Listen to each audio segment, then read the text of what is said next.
Hi, it's the Ray Rican, and it's no surprise to us people who lean to the right, conservatives, libertarians.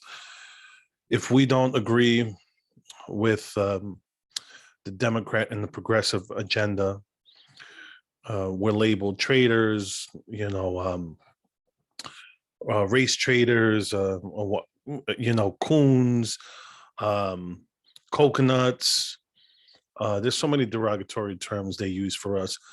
But yeah, I want to share this article here. It goes, Washington Post, Clarence Thomas rulings often resemble the thinking of white conservatives. And this is how they think. If you don't agree with their agenda, you're not black, you're not Latino, um, and it's to and they had to there was so much backlash they had to change it because they put here clarification. A previous version of this story imprecisely referred to Justice Clarence Thomas's opinions as often reflecting the thinking of white conservatives rather than conservatives broadly. That reference has been removed, but it doesn't stop them. This is, this is common when it comes to uh, people of color who disagree with the left, especially disagree with the Democrats. They'll attack you, they'll smear you. Um, even, like I'm going to show you this article here from where it goes here. This from last year. Latino conservatives hit back at MSNBC claim they're suffering a crisis. And yes, it's a crisis for Dems. And that was the issue. They were saying that Latino conservatives are suffering a crisis. Instead of going, wait a minute, why are Latinos jumping ship from the Democrat Party? And here in the article it talks about it. What we're seeing right now is a cultural identity crisis. Oh, this is what the MSNBC said. What we're seeing right now is a cultural identity crisis that we are undergoing as a community that is completely splitting and dividing Latinos. Paula Ramos, the MSNBC contributor, said earlier this week. But in the discussion with Fox News contributor Mercedes Schlapp, conservative Hispanic leaders were asked to respond during a panel discussion called Common Values, Common Interests, Common Culture, How Conservative Latinos Will Influence the Future of American Politics, during the weekend Conservative Political Action Conference in Dallas. And here's the thing, and I try to wake up my people, my Puerto Ricans, Latinos. I'm trying to wake them up to the fact that when you look at our core values,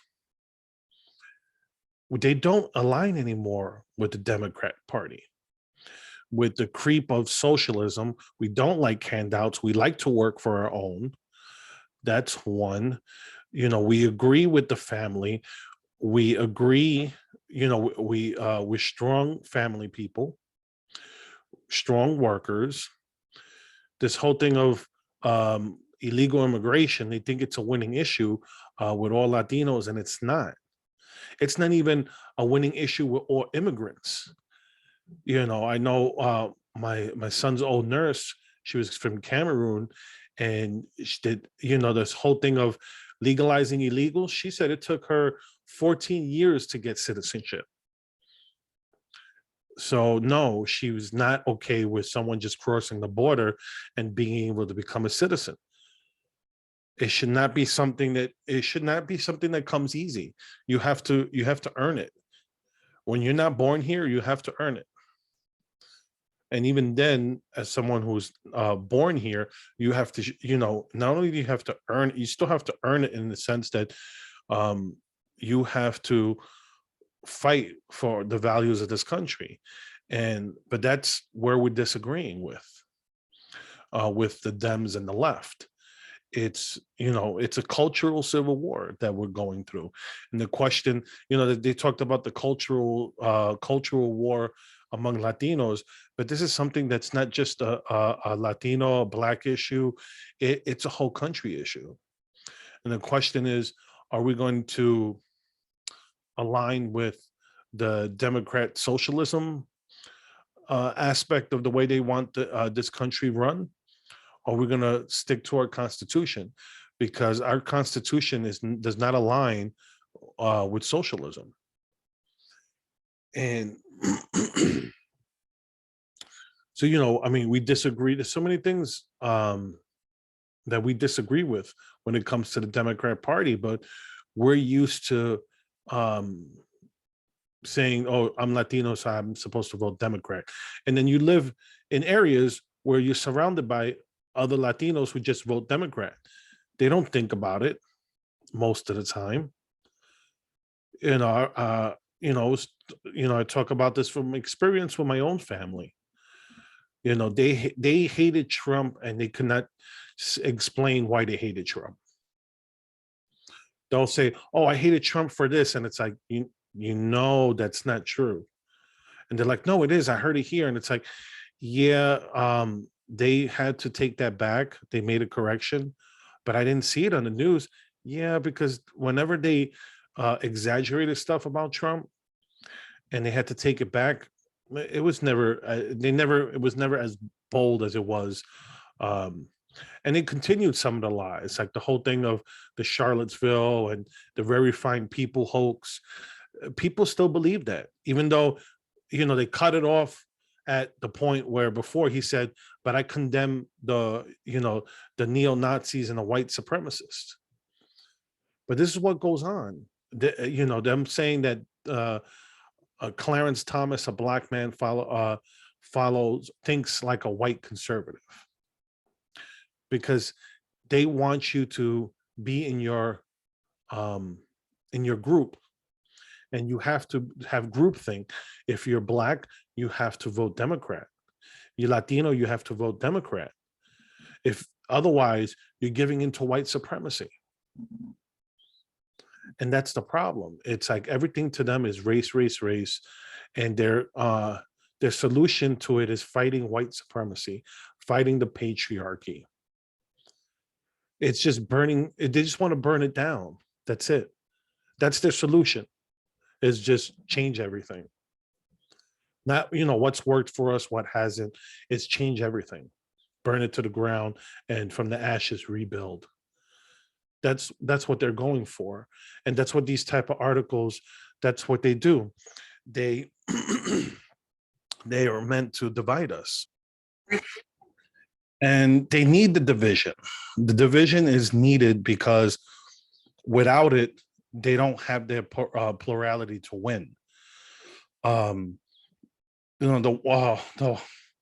white people have the only they're the only group of people who hate themselves. Like, you look at Latinos, we don't have a negative a view of ourselves. Black people don't have a negative view of themselves. Of white people, for the majority of them, they hate themselves. They have a negative view of white people. So they need the division, because if you already have a split among the white vote, but the majority of Latinos and Blacks are voting Democrat, then they need that division in order to win. They need Blacks to stay in line. They need Latinos to stay in line for them to have power. But if you split that, if you split the Latino vote, that alone right there is a problem for the Democrats. That means they win, the Republicans win. And God forbid if they ever split the Black vote, because if they ever split the Black vote, they're done. The Democrat Party would be done. There would be super majorities in both houses of the Congress. Well, that's what but I don't think we're there, because I think generally people are going to disagree. People aren't going to see, but the problem is not the disagreement. The problem is the fact that you have people who hate this country and want to see it completely change. That was Obama's message. He wants to fundamentally transform this country. And that's not, when you love something, you don't fundamentally change it. You could be like, here, put some makeup on, put some lipstick, hey, change your appearance. But there's another thing to go, okay, well, you know what? You need a facelift, you need Botox, you need tummy tuck, you need liposuction, make you into a completely different person. That's not you anymore. And that's what's going on. And that's the push to keep us separated by race and ethnicity. I mean, even then, like you have the in the LBGTQ community plus, I can't keep up with it. In that community, you have conservatives in there too, and they're silenced just as much as Black and Latino conservatives are, because they don't want us to be able to stand up and wake up other people in our groups. Period. They want to keep us divided, or at least they want to keep us from trying to open other people's minds up to new ideas. That's why we have to be silenced. That's why, like, we got to be careful what we say on YouTube, on Facebook, on Twitter. Oh, you're not supposed to talk about that. Oh, we don't talk politics in this house. Yeah, but we don't talk politics, but then, come November, you run to vote for the Democrats. That's it. That's what goes on. So anyways, I feel like I'm a broken record. So I'm gonna leave it there. Let me know what you think. Please, what you call it? If you're a YouTube subscriber, please also subscribe to my Rumble and vice versa. You can interact with me on social media, or you leave a comment on the video section in the videos, whichever you prefer. With that being said, have a good one, everyone.